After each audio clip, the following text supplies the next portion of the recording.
আসসালামু আলাইকুম, কি অবস্থা সবার? আজকে আবার চলে আসলাম নতুন একটা ভিডিও নিয়ে। তো কথা না বাড়িয়ে চলেন দেখতে থাকি আজকে কয়টা ডেলিভারি করে কয় টাকা ইনকাম করলাম। সেই সাথে আপনি যদি আমাদের চ্যানেল নতুন হয়ে থাকেন তাহলে চ্যানেলটা সাবস্ক্রাইব করে দিবেন, একটা লাইক একটা কমেন্ট করে দিবেন। আর যারা ইতিমধ্যে চ্যানেল সাবস্ক্রাইব করছেন তাদেরকে অসংখ্য ধন্যবাদ। এর মধ্যে প্রথমে অর্ডার পেয়ে গেলাম, তো কাস্টমার লোকেশন একদম কাছে ছিল, তার জন্য পিকআপ দিয়ে দিলাম। পরে রেস্টুরেন্টে গেলাম, রেস্টুরেন্টে গিয়ে খাবার অর্ডার দিয়ে দিলাম, দিয়ে একটু দাঁড়াতে হচ্ছে কারণ আমার আগে আরও অর্ডার ছিল, তারা ওগুলো দিবে, ওগুলো দেওয়ার পর তারা আমারটা রেডি করবে। তারপরে খাবার হাতে পেয়ে গেলাম, এখন কাস্টমার বাসার উদ্দেশ্যে চলে যাচ্ছে, যদিও কাস্টমার লোকেশন একদমই কাছে। তারপরে কাস্টমার লোকেশন চলে আসছে, আইসা কাস্টমার ফোন দিলাম, কাস্টমার বললো তার ছেলেকে পাঠাচ্ছে, এখন আমি দাঁড়িয়ে আছি নিচে। তারপর অর্ডার পেয়ে গেলাম সিরাজ সুইগোস চলে গেলাম, যদি কাস্টমার লোকেশন একটু দূরে আছে, দূরে বলতে রেস্টুরেন্ট থেকে 2 কিলোমিটার দূরে প্রায়। এটা আমাদের জন্য নর্মালি তা 2 কিলোমিটার 3 কিলোমিটার আমাদের জন্য এটা নর্মাল ব্যাপার। তারপরে চলে আসলাম রেস্টুরেন্টে, আইসা রেস্টুরেন্টে অর্ডার দিয়ে দিলাম। তারপরে খাবার পেয়ে গেলাম, এখন কাস্টমার বাসার উদ্দেশ্যে চলে যাচ্ছি। সামনে আপুগুলোর কারণ তো হাঁটতে পারতেছি না, এরা সাইড দেয় না কেন, যাই হোক চলে গেলাম। পরবর্তীতে কাস্টমার লোকেশন চলে আসলাম, কাস্টমার বললো তাদের বাসা নাম্বার 14 নম্বর বাসা। এখন 14 নম্বর বাসা এই যে চাপলা, বাসা নাম্বার চাপলা চলে আসছি, এখন লিফটে উঠতেছি, লিফটের জন্য অপেক্ষা করতেছি।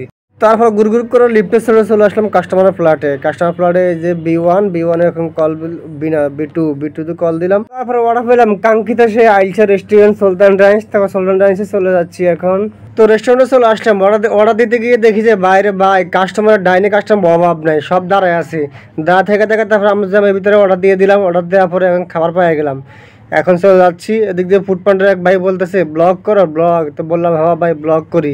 যাই হোক এখন হাঁটি পায়ে কাস্টমার বাসার উদ্দেশ্যে রওনা দিচ্ছি, যদিও অনেক ভিতরে খাবার নিয়ে নিছি। তারপরে কাস্টমার লোকেশন চলে আসলাম, আইসা কাস্টমারে ফোন দিলাম, কাস্টমার বললো ভাই একটু দাঁড়ান আসতেছি, তো একটু দাঁড়ালাম, আইসা তারপর কাস্টমার আসলেও খাবার দিয়ে দিলাম। তারপর অর্ডার পেয়ে গেলাম BFC রেস্টুরেন্ট, এখন BFC রেস্টুরেন্টে যাচ্ছি।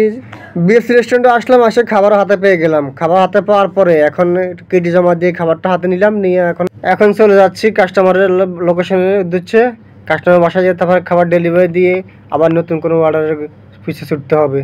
কাস্টমার লোকেশন তো খুঁজে পাইতেছি না, কাস্টমার যে বাসার কথা বললো এই বাসার নাম পাতা পাইতেছি না। অবশেষে পাইলাম, কাস্টমার লোকেশন চলে আসলাম। এখন কাস্টমার ফোন দিলাম যে আমি আপনার লোকেশন চলে আসছি, কাস্টমার বললো ভাই একটু দাঁড়ান আসতেছি, তো কাস্টমার জন্য অপেক্ষা করতেছি। তারপর অর্ডার পেয়ে গেলাম চিল রেস্টুরেন্ট, চিল করতে এখন রেস্টুরেন্টে চলে যাচ্ছি। তারপরে রেস্টুরেন্টে চলে আসলাম, এসে অর্ডার দিয়ে দিলাম, অর্ডার দিয়ে এখন একটু অপেক্ষা করতে হবে। পরবর্তীতে অর্ডার পেয়ে গেলাম, এখন কাস্টমার বাসার উদ্দেশ্যে চলে যাচ্ছি। একটা কথা না বললে নয়, আপনারা যারা চ্যানেলটি সাবস্ক্রাইব করেন প্লিজ সাবস্ক্রাইব করে দিবেন। কাস্টমার লোকেশন চলে আসলাম, এসে কাস্টমার ফোন দিলাম, উপর যেতে বলছে কাস্টমার, তো যাচ্ছি এখন উপরে দিয়ে আসতে হবে।